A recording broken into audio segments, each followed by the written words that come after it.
We're now recording for our professional practice Action Learning Set 1, Episode 3. We have already watched the videos and now we are going to discuss the problems and suggest for some ways to overcome the difficulties. Okay, the first problem we identified was that there was still confusion and a lack of understanding on what the presentation will be and what they will produce.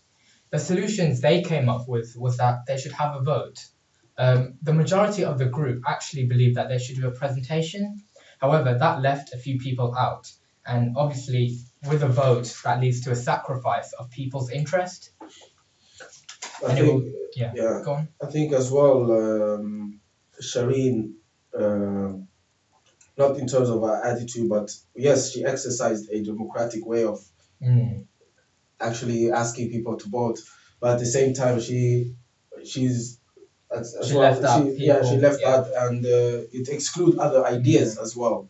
Because it's again in her character that she wants to dictate and get her things, her own opinions across. You see. So she's like only focused on one thing and she doesn't consider other ideas. So Vicky has proposed that we could have a compromise on both PPTs and role play. I think this actually is a good advice. We could take it as our solutions because when you are putting people to do something they want to do, they will show more enthusiasm and be more productive to this issue, and they will perform their best in their ability. That's true. So another point we have observed in the video is that there was a lack of planning to the project because Moose is saying to use the blue ticks as will be the best for the project, whereas they haven't identified the content of the project yet.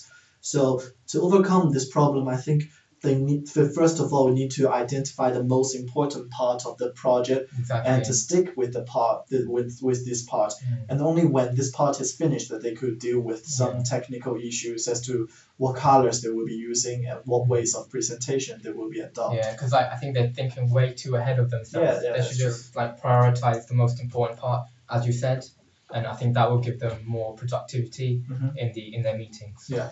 And then as well, this confusion, as you brought up as well, it's also, I think it also leads to lack of respect. Yeah, respect, of course. Otherwise, and and I think the issue as well is that the group, they should come together if they have an issue instead of dealing with the problem by themselves. It would be better for the group if they work together. Instead of going as the other episode where what's her name, Vicky was just expressing her opinion instead of if there is you have a problem and you have a problem, there's no communication. Exactly, and they should get together and if there is a problem with the way maybe Shireen is acting, I think they should come as a unit collectively to state that problem. So only when doing this, Shireen will take this seriously and to consider this carefully. Yeah. So I think this is pretty much the problems we have identified in episode 3. Okay. Thank you. Thank you.